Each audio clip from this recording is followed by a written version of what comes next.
Welcome to Fuller Expectations, the podcast where we dive into topics like aging with confidence, navigating identity shifts, building new healthy habits, rediscovering purpose, health and wellness routines in midlife, and yes, maybe even money, retirement, relationships, and letting go of things that no longer serve you. I'm your host, Carrie Fuller, and I am so excited that you're here with me today. My hope is that our episodes feel like a blend of personal growth, real conversation, and gentle encouragement. We'll keep things honest, thoughtful, and practical. If you have not already, please hit follow so that our podcast can appear in your podcast library.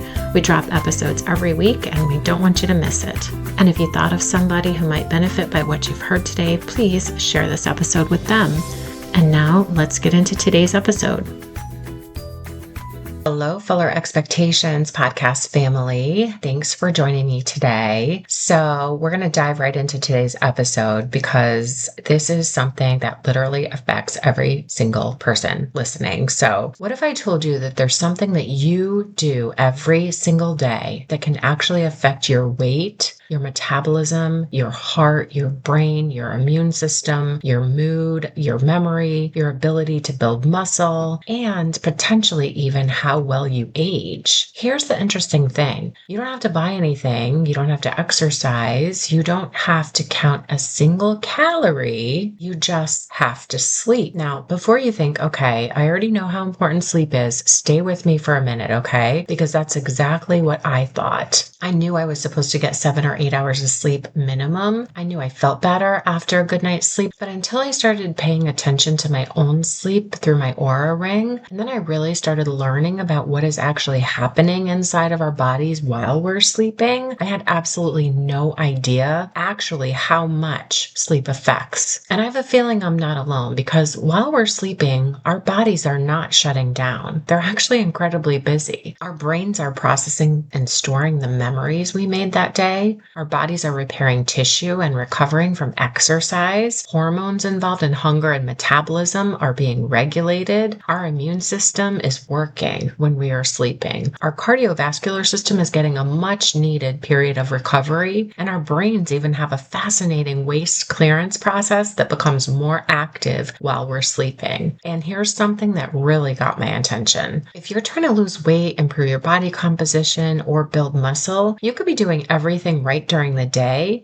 and your sleep might be the thing that's working against you at night. That's when I realized that sleep isn't simply about whether I'm tired or not. It's part of my nutrition, it's part of my fitness, it's part of my brain health, it's part of my heart health, and it's absolutely part of a longevity strategy for me. So whether you're someone who sleeps 8 hours at night, someone who proudly says, I only need 5, yeah, we're going to talk about that too. If you're somebody who wakes up at 3 in the morning and stares at the ceiling, or someone like me who has suddenly become fascinated with what a little ring can tell you, my Oura Ring, about what happened while I was sleeping, this episode is for you. It's for every single one of you, because every single person listening has one thing in common. Tonight, we're all going to sleep. And after today's episode, I hope you never think about those hours quite the same way again. So, welcome to Fuller Expectations. Let's talk about what really happens while you're sleeping and why those hours might be some of the most important hours of your day. I'm going to start by saying that the time that you spend in bed isn't necessarily time asleep, and the hours of sleep aren't the whole story either. I got an Oura Ring, and I'm not promoting Oura Rings at all or making money off of even saying this, but I just wanted to mention that I got it because I wanted to learn more about the sleep I was getting. And what I learned is that the time that you spend in bed isn't necessarily time asleep, and the hours that you're asleep aren't the whole story either. So through my ring, I can actually see the total amount of sleep I'm getting, the efficiency of that sleep, and then I can see the different stages like the REM sleep, the deep sleep, sleep timing, and latency, which is how long it takes me to actually fall asleep. I knew I had a problem there, but I wanted to know exactly how long that was. I can also see things like nighttime heart rate and heart rate variability, which I have learned is very, very important in longevity, and also how recovered my body appears to be the following day. And the interesting thing is that simply measuring sleep can actually change behavior. I know it did for me. As I'm learning about it, it definitely changed my behavior. There's something about seeing the data that makes sleep feel less optional. I don't look look at going to bed earlier as losing an hour of my evening anymore. I look at it as investing an hour in tomorrow. Let's start by talking about what's actually happening when we're asleep. This is where things get really interesting. Sleep isn't one continuous state. We cycle through different stages of sleep throughout the night, and generally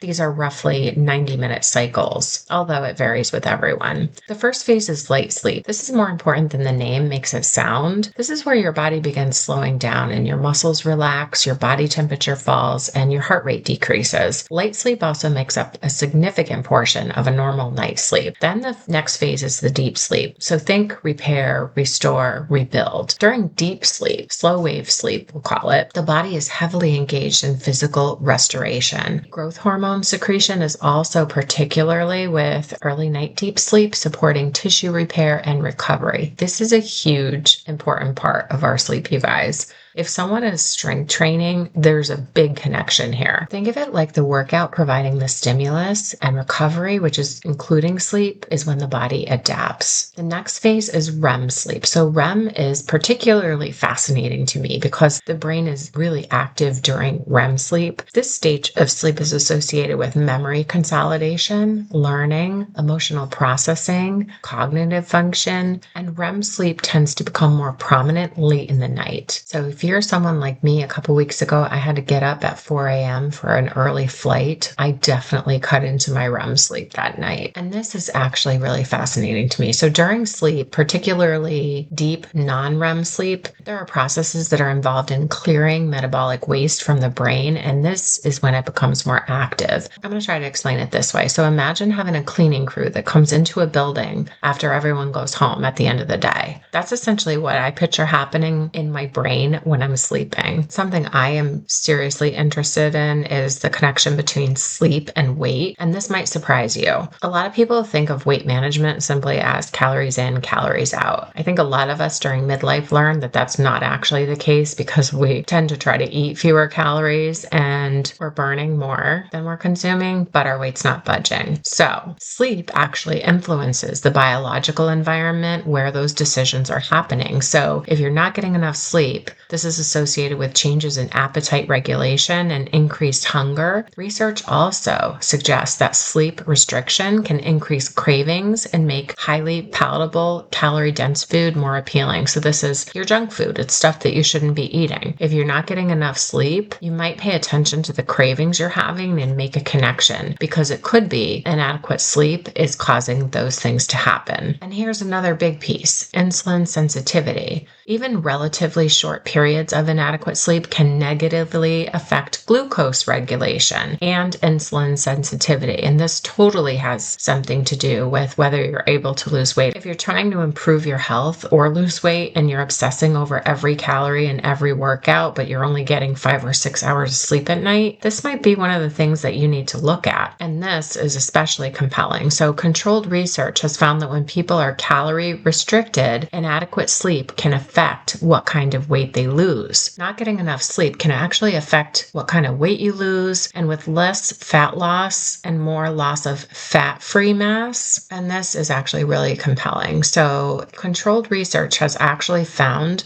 that when people are calorie restricting and they're not getting enough sleep, it actually does affect what kind of weight you lose and also whether or not you're losing fat or you're losing lean muscle mass. So remember, we don't just want a lower number on the scale. We actually want to preserve as much muscle as possible and improve our body composition. Sleep actually affects almost everything. If you are not getting enough sleep, it is affecting your immune function, your blood pressure, your cardiovascular health, blood glucose regulation, your mood, anxiety and emotions, memory, your reaction time, your decision making, your exercise recovery, your hunger and appetite, your hormone regulation, and the inflammation in your body. And if you're one of those people who thinks that you can do really well on 4 to 5 hours of sleep, I know people that have said that before, and I'm like, oh my God, you're insane. And there are some rare people who appear genetically predisposed to functioning well on unusually little sleep. Most of us are not those people. For most adults, the general recommendation is at least 7 or 8 hours of sleep every single night. And remember, if you're you're not getting enough sleep and you're getting used to being sleep deprived, it's not the same thing as functioning optimally while you're sleep deprived. And for women, perimenopause and menopause can add another layer through hot flashes, night sweats, and hormonal change. But it was very interesting to me when I was having nights where I was really hot and sweaty and all of that, and I blamed it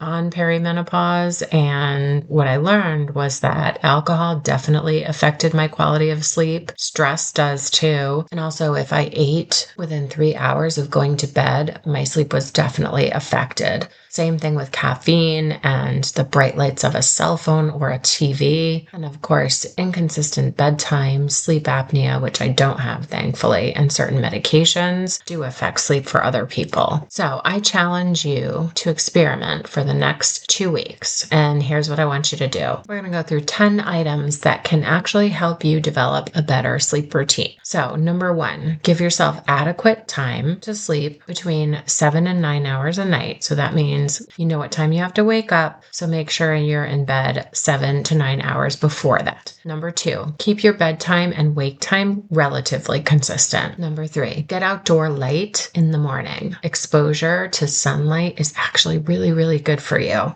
Number 4, exercise regularly. Getting exercise and then sleeping adequately at night is a really good combination for longevity. Number 5, experiment with not having caffeine in the second half of the day. Number 6, finish your large meals at least 3 hours before bed whenever possible. Number 7, keep your bedroom cool, dark, and quiet. Number 8, reduce bright light and stimulating activities close to bedtime. If you have to pick up your cell phone at night, wear blue blocking glasses because that makes a difference. Number 9, notice what alcohol does to your sleep. Like I said, whenever I was drinking like red wine, I would always wake up in the middle of the night and I was hot and sweaty and I just did not get a good night's sleep. Number 10, create a short wind down ritual that your brain will begin associating with bedtime. And of course, if you have a wearable device that might be tracking sleep, this is a great way to better understand how certain patterns affect the type of sleep that you're getting. And the goal is not to have a perfect score, but the goal is to use the information to make better decisions about your sleep routine. You know, we talk so much about what we need to do to live longer and live better. Exercise more, eat better, lift weights, walk, manage stress, take care of your relationships. But maybe one of the most powerful things we can do requires us to do absolutely nothing but close our eyes and give our bodies enough time for rest. And then let them do the work that they were designed to do, because sleep isn't wasted time. Sleep is where tomorrow's energy, recovery, and resilience begin. So I challenge you for the next 7 nights, don't ask yourself, how late can I stay up? Can I watch one more episode of what I'm binging? No.